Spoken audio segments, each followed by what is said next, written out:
Welcome back to the Bears Baseball Network. We have our youth pitcher preview today, our final positional preview of the 2023 season. We've talked about a ton of players so far, and kicking it off with maybe the most fun position preview we've done so far. So many fun names in this list. I know a ton of guys I wanted to talk about. And honestly, I don't think we're going to have enough time for all the different guys I want to talk about in this episode. So we got to get right into it. Starting with 14U Floyd. This team looks to have a completely revamped pitching staff. Looking at the top end, Jack Dalton obviously moving to this age full time. Braden King, who's kind of come out of nowhere. And then, of course, you got the old reliables with Alex Ruppel, Andrew Driscoll, Logan Eckert. And then, of course, you have Andrew Willerette as well. A lot of good options on this team. But I want to start with KJ. Going with a guy who has really taken some step forward in the past couple weeks, and has been Jack Dalton. Just through 78 this week, really throwing hard off the mound. A guy who was a good pitcher playing 15U. Now he gets to move to 14U full time. Potentially could be a dominant pitcher. Give me your thoughts on Jack Dalton going into this year. Yeah, we kind of saw a little taste of Jack in the BWL pitching wise. You know, you kind of see the teams that with these great starting shortstops, they kind of limits their innings because you don't want to lose your starting shortstop in the big games. But you know, Jack's going to get innings on that team. He throws hard. You know, he's got good breaking stuff. He keeps guys off balance. So I think it's going to be a successful season for Jack, not just on the mound, but at the plate and defensively as well. Yeah, I think he could have a monster season on the mound, really take a step forward. And another guy, Bernie, that we expect to have a monster season on the mound and take a step forward is Braden King, a guy who joined the Bears early into the offseason, a guy that we liked a lot as soon as he joined. You know, we made him our number one prospect in the entire Bears organization, and it was because we saw the potential. And at times in the BWL, he looked like the most dominant arm in 14U. Bernie, give me your thoughts on Braden King going into this year. Yeah, like you said, I think we saw Braden King kind of explode in the BWL this offseason. I know he can get up there in velocity. I think he throws at 76, I believe. But it's an effortless 76. He looks like he's barely throwing the ball, and it explodes out of his hand. And he also has one of the best sliders I know in the organization. So, I think he's in for a dominant season. Yeah, I think Braden King's slider is the best breaking ball at the age. And it's kind of crazy. Braden King, like you said, Bernie, throws really hard, but he throws his slider more than he throws his fastball. You know, he really trusts that pitch, and it makes it when he does throw his fastball, it zooms out of his hand. I mean, it really catches hitters off guard because he's so in love with that slider. And that slider's tough to hit. You know, I faced him in BWL. My team had to face against him, and he really shut us down every time he pitched. The biggest thing for him is going to be if he consistently throws strikes, but I would say he had a couple outings in the BWL where he struggled to find the strike zone, but for the most part, he was a strike thrower all winter long, and I think he's got the stuff to pitch out of every single jam he gets himself into, even the days that he does start off with a little bit of control problems. I think he could be a beast. Bernie, going to stay with you here. These other four guys, I would say a mixture of some high floor guys mixed in with some guys who have high ceilings, and Ruppel, Eckert, Willerette, and Driscoll. Bernie, just pick one of those guys and kind of give your thoughts on them. Yeah, I'll talk about Alex Ruppel, I guess. Ruppel, he can throw all three pitches for strikes. I know he's recently hit 70 off the mound, so that's a big accomplishment for him. But he can throw all three pitches for strikes. He's going to pound the zone. He's not going to walk anybody. He's going to go deep into games if you start him and come out of the bullpen as well. So he's going to be a very productive arm for that squad. Yeah, I mean, this guy just pitches, Bernie. He really does know how to keep hitters off balance. He knows how to locate. And, you know, we just talked about Alex Ruppel throwing 70 and then Braden King and Jack Dalton throwing 76, 78. Ruppel can use that fastball like he throws harder than he does because of the way he sets it up. You know, I remember a big moment in BWL where he got Landon Nixon striking out in a big situation with a high fastball. And you wouldn't expect that from Rupp with just his velocity, but he set it up with 3 curveballs and 2 changeups, and then he was able to get that high fastball swing and miss. He's a guy who pitches. He's a guy who's amazing at getting guys out, and I think he's going to be a great pitcher for this team. Then you have Logan Eckert, who was our fall Cy Young. You know, the upside that he has, he's obviously shown it. Andrew Willerette, obviously not known for his pitching, but he throws pretty hard as well. He knows how to get guys out. And then Andrew Driscoll, who's one of the grittiest pitchers in the Bears. You know, he knows how to keep hitters off balance as well. I think this is going to be a very improved staff going into this year. A staff that really didn't have an ace last year. You know, a lot of these guys we talk about, you know, Logan Eckert was Cy Young Award winner, but I don't know if I'd call him necessarily an ace like Jack Dalton and Braden King could be this year. Moving into 13U Floyd, a team with a ton of pitching. We talked about Dalton being potentially the best pitching staff of all time. I think this 13U Floyd team will compete with that as well. I mean, guys up and down the pitching rotation. I mean, there's going to be very few innings this year, Bernie, where a top-tier pitcher doesn't pitch for this team. Landon Meyer, Jacob Mon, Evan Lancaster, Lucas Wilburn, Quinn Steinbeck, Lucas Velchek. Up and down the rotation, it's going to be dominant guys. But I want to start with Bernie, a guy who really, I think, took a huge step forward last fall, and that is Lucas Wilburn, a guy who came from the second team, got moved to the top team, and didn't start with a rotation spot, and then started getting in some games and dominating, and eventually he was a Sunday guy by the end of the year. Give me your thoughts on Lucas Wilburn this year, Bernie.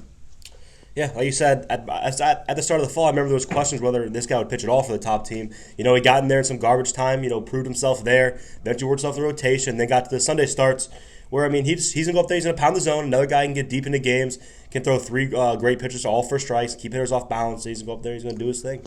Yeah, and KJ, another guy who maybe didn't even take his step forward last fall, and really it took to the winter before he took his step forward, and that is Lucas Velchek. And anybody who's around for BWL saw Lucas Velchek's kind of transformation over the winter. He turned himself into a real strike thrower, where last fall he had more walks than he had strikeouts, and he had more than a walk per inning. And this winter he was just absolutely dominant. KJ, you had to face him in BWL. Give me your thoughts on Lucas Velchek. Yeah, it seems like we're talking about him almost every week, but this guy, on the mound, man, it's pretty rare to find a guy this young who throws as hard as he does and can throw his breaking ball for strikes. And this guy does it all. He's a heavy strikeout guy and a guy who doesn't walk anyone. So when he's on, he's really going to dominate these teams that he's going to pitch against. Yeah, and another guy who I think has really taken a step forward this winter is Jacob Mon, a guy who, when he got on the mound for the first time BWL, he was throwing hard. He was throwing heat. Probably harder than I'd seen him throw in a game ever before, and I think that has a lot to do with the weightlifting and how much work he's put in on his pitching this winter. He's a guy who, if he really puts everything together, like he had a couple outings in BWL, I think he had an outing, he went 3 innings, 8 strikeouts, no walks. He was absolutely dominant. If he could be that guy, that's just another arm for this rotation that could be really, really dominant. KJ, I'm going to throw this one to you. The other arms in this rotation, Landon Meyer, Evan Lancaster, Quinn Steinbeck. Give me your thoughts. Maybe pick one of those 3 guys to kind of expand on here. I'll take Quinn Steinbeck. This guy, he's nasty against these Bears hitters because he's a guy who's gonna try to fool you up there. He's not gonna overpower you with any fastballs, but he's got a lot of breaking stuff. He's got good stuff to keep guys off balance, and he's gonna pump the zone. So, when we get to the regular season, man, you need a guy to go deep in a game, because Quinn throws so many strikes, he's going to go deep into games. He's going to make that defense work. So, I think he's going to be a big-time pitcher. Yeah, and another guy, Bernie, who, again, has taken a big step forward this winter has been Parker Ells, a guy who you weren't necessarily sure what you were going to get from start to start last year with him. There were starts where he looked dominant, and there were starts where you had to take him out in the middle of the second inning. But at least from precision pitching and the couple starts he had in BWL, he looked dominant. Give me your thoughts on Parker Ells going into this year. Yeah, I think for Parker, it's just a matter of can he pound the zone with all of his pitches, really. Parker's never going to go out there. He's never going to get hit hard by a team. He's either going to go out there, he's going to pound the zone, be able to throw his curveball for strikes, get a lot of strikeouts, or he's going to go out there and he's going to not be able to find the zone, and then you get to that point where you have to take him out in the second inning. But from what I've seen in the BWL from Parker, I think this season's where he could possibly turn it on. Let's go ahead and move on to 12U Floyd. I would say it's mostly the same thing as last year. A lot of these guys who were dependable arms for this team, it was a very big pitching team, and they returned basically everybody from the starting rotation. Jaden Highland, Caden Inman, Jordan Waring, Nifri Kabarkis, and then you got these 2 kind of new guys. Azizi, obviously not new to the Bears, but new to the pitching is Zizi Garcia, and then Paxton LaPlante, who came on in the fall last year and really made an impact in his short time. So a lot of fun arms on this team. And Bernie, I'll go ahead and start with you. A guy who I know you believed in for a lot, a guy you picked as a Cy Young last year is Jordan Waring. I think we saw at times that he could be absolutely dominant. Kind of like Parker Ells. There were times where he was dominant, and there were times where he was not. Jordan didn't really have many awful starts, but there were times where he was just lackluster. But tell me your thoughts on Jordan, if you think he can get to that, where he's dominant every start phase, like a Braden King or a Jack Dalton. Again, I think we saw another situation kind of play on the BWL where Jordan went out there one start. I think he threw 9 or 10 straight curveballs. Everyone was off balance. He was unhittable, basically. And then he went out there his next start, and his curveballs wasn't there. He couldn't throw for strikes, and then he had to rely straight on that fastball. When you face good hitters with just one pitch, they're going to hit it eventually. So I think the key to Jordan's going to be able to use 2 or 3 pitches consistently. And I think if he can do that, he definitely has the stuff to get back to being a top pitcher in the organization. Yeah, Jordan definitely, he was always known as a fastball heavy pitcher. Now he's developed this really good curveball, and I think that could definitely take him to the next level. KJ, I want to throw this one to you. Jaden Highland, he was kind of your dog last season. He was the guy who really stepped up toward the end of the year, and a guy who I think you have big expectations for this year. Give me your thoughts on Jaden Highland. Yeah, last year there was kind of a sense of he didn't have much pressure on him. He was just pitching in some Saturday games, and towards the end of the year, it started to become, he had the big games. He had the big game Sundays, either semi or championship. So, he's going to start in that role this year for us in that championship to semi final role on the bump, and I think there's going to be a sense of pressure with that. So it's going to be exciting to see how he responds to it. Yeah, and another guy that, the BWL, the nice thing about it was, obviously, I know every player in the Bears. I know every player pretty in-depth in the Bears, I think. But really, until you get to coach them game in and game out, you really learn intricacies about these players. And a guy that I gained a lot of respect for this winter was Caden Inman. He's a guy who, kind of like Alex Ruppel, just goes out there and pitches and just gets outs. If you watch Caden throw a bullpen, none of his stuff is really overpowering, but when you see him face hitters, man, he just keeps them off balance, gets guys out, and everybody's uncomfortable in the box against him. I think he's going to be a guy who kind of flies under the radar in terms of the public perception of the Bears and of this team, but I think he's going to be the heart and soul of that rotation, and he's going to win the majority of the games he pitches going forward. KJ, want to throw this one back to you. Of these other three guys we kind of mentioned, ZZ Garcia, Nifri Kabarkis, Paxton LaPlante, give me one of these guys you kind of want to talk about here. Yeah, I'll touch on Nifri Kabarkis here. This is a guy who, if he can find a little bit of consistency, he's going to be super dominant on the mound. And he's a guy who throws really hard. He's got a good breaking ball. So if when he's on, man, he's really good. There were some times where he could only give me an inning. He couldn't find the zone, and there was times where he went 5-6 innings for me on the mound. So I think his role can be a little bit lessened this year because of the good pitching we've gotten. We're adding a couple big arms, so we don't rely on him necessarily to be that huge game pitcher, but he's going to be really valuable out of the bullpen for us. And if he can throw strikes, these guys, it's very tough to hit this guy. He's been throwing live lately to some of the guys, and he looks really good. He looks locked in, so I'm excited for him, and I'm sure he wants to end up getting in that starting rotation role. So, it's his job to go get. So we'll see how it plays out. Moving on to 11U, Burnsville. Bernie, I would say, a lot of this rotation is being formed over the winter. A lot of these guys are putting in the work. I know you've done a lot of live ABs. A lot of guys are in precision pitching, putting in that work, trying to really reform this rotation. And you got some guys here with really high ceilings. You got a couple guys with really high floors who are kind of going to be the backbone of this rotation. But a lot of fun guys. And Bernie, I'll kind of open up the floor to you. I wrote down 6 names here: Ben Nichols, Brody Wilburn, Owen Lewis, Cale Taylor, Harry Bundren, Rowan Domschroeder. I'll kind of let you go ahead and start things, Bernie. Which of these guys do you want to start with? Okay. Well, I guess I will start with Brody Wilburn. This is Lucas Wilburn's little brother, but over the course of this, especially the past month or so, when we've been doing these live ABs, I think Brody's he's always been a guy who go up there, he throws decently hard, but the command's kind of questionable. And over the course of his live, he has looked like an absolute ace up there. He's going through, he's pounding zone, he's throwing hard, he's just blowing fastballs by guys. So I think he could turn into the ace of the squad this year. Yeah, absolutely, Bernie, a breakout candidate in Brody Wilburn, a guy who I think he threw relatively hard last fall, but I think his velo is definitely taken a step forward this year. He's a guy who, like his older brother Lucas, really has the mentality to pitch in big games. He's a winner. He knows how to win. He wants to go out there and perform, and he really puts a lot of weight on himself to be the guy to win these games. I think he's going to be a very nice pitcher for your team. 2 guys I want to talk about who are kind of that high floor backbone of the team. Owen Lewis, obviously, he's a guy who is going to go out and you know what you're going to get from. You're going to get super efficient, 10 pitches per inning. You're going to get strikes, and he's going to, if guys are not going to be willing to swing early in counts, he's going to strike you out because he's going to blow 2 fastballs by you, and then he's going to strike you out with an off-speed pitch on 0-2. He's a guy who is so dependable. I know you used him in multiple different roles last year, Bernie, where if you were in a tight game on Saturday, you'd use him to use the last 2 innings, and then he'd also start a game Sunday. He's very reliable. And another guy who is more kind of an unknown quality, but a guy I think is going to be very reliable this year is Rowan Domschroeder.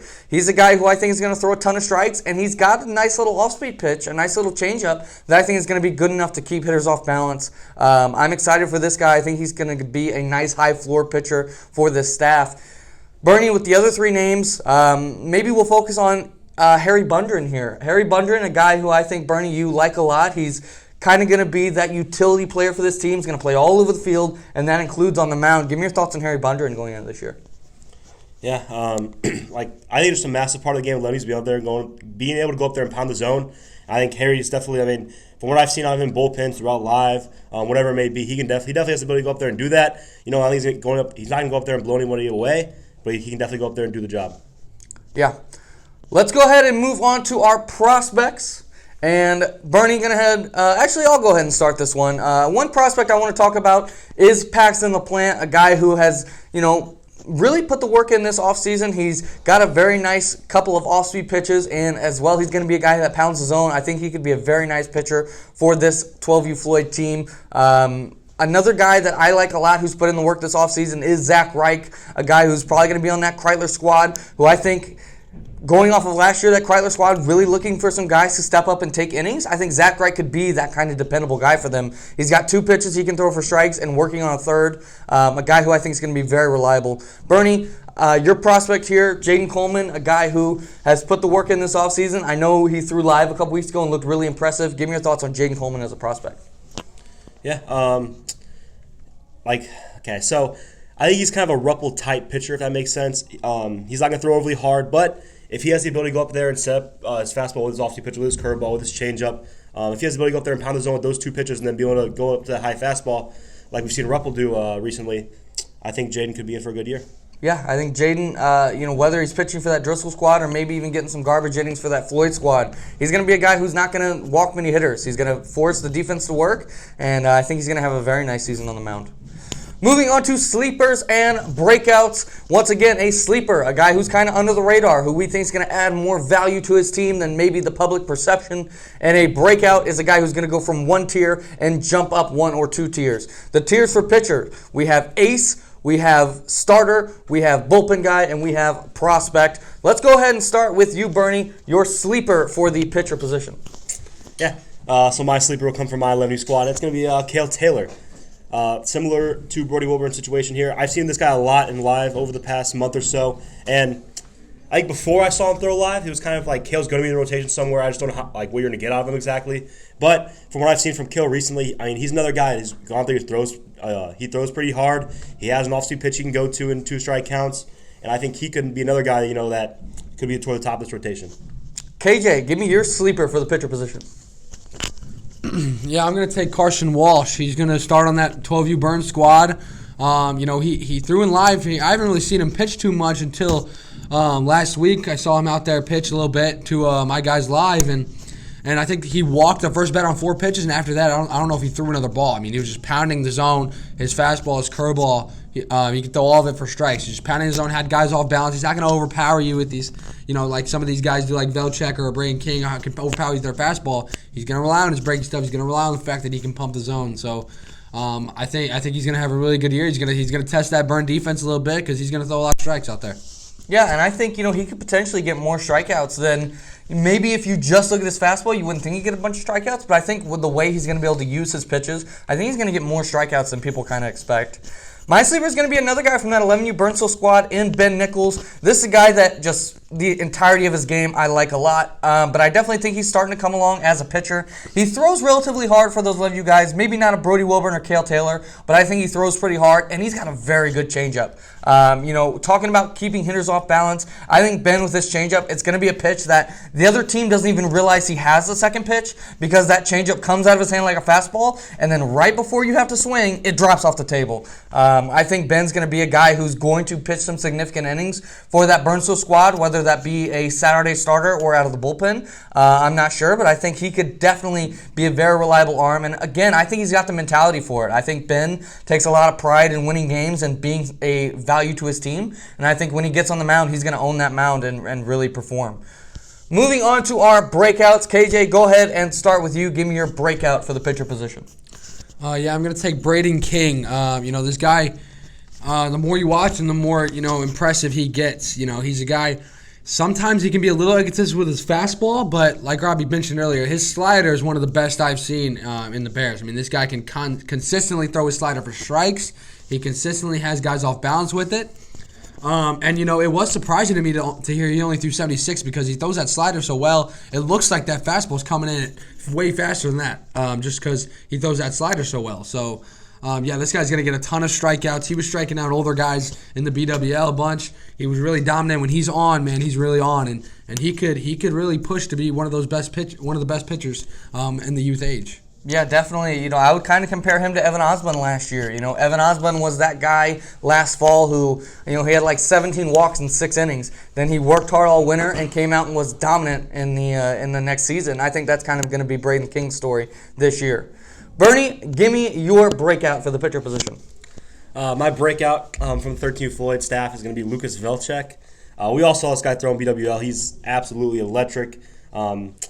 Has the highest velo at the age and go up there with anybody. Has good curveball. He can throw for strikes. But yeah, literally everything you wanted a pitcher, Velchek has. And he doesn't even have to be a strike thrower necessarily. He just has to be around the zone because of how good his stuff is. So I think this guy's going to be in for a monster ace-like season.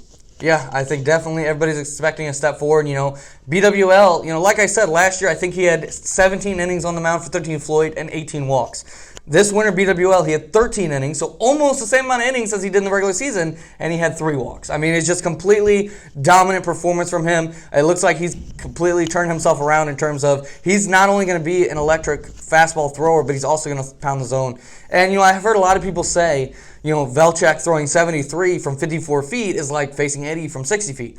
But I think it's even harder than that because if you've seen Lucas Velchek, he's super tall with super long arms. So not only is it a 54-foot mound, he's also striding farther than everybody else, and his arms are longer than everybody else. So this ball's coming out of his hand, and you have almost no time to react. He's going to be impossible to hit this year, and I expect him to put up big, big numbers.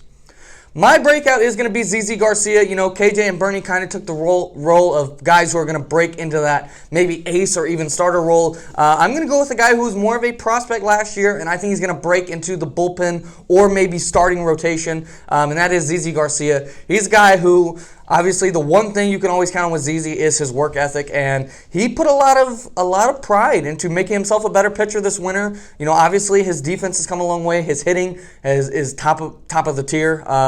But his pitching was kind of lackluster last year, and he really wanted to put his work into it, really wanted to take a step forward. And his last outing in BWL, he goes up there and starts striking hitters out. I think his first batter, he struggled with command a little bit, and then he just locked in, dude, and he was zoom, zoom, zoom. And then all of a sudden, he started facing these big hitters. He faced Landon Meyer, one of the best hitters in the Bears. He faced Lucas Velchek, Jacob Mond, 3 of the best hitters at 13U, and struck out 2 of them. And he was starting to throw his curveball for strikes, and it just looked like if ZZ could do this for a season, he's going to be one of the best pitchers in the Bears. I don't know if he's going to be necessarily that consistent like a Jaden Highland, where he's just every weekend you know what you're going to get from, but I think he's going to have a lot more good outings than he has bad outings, and I think he's going to turn himself into a very good pitcher this season. That's going to do it for this episode of the Bears Baseball Network. Next week, we have a very special episode because I'm kicking these 2 guys off the show. I'm bringing in Damian Nickerson. I'm bringing in Matt Floyd, and we're talking youth prep next week. I am very excited to kind of explore the future of the Bears with our youth prep program. But that's going to do it for this episode of the Bears Baseball Network, and we'll talk to y'all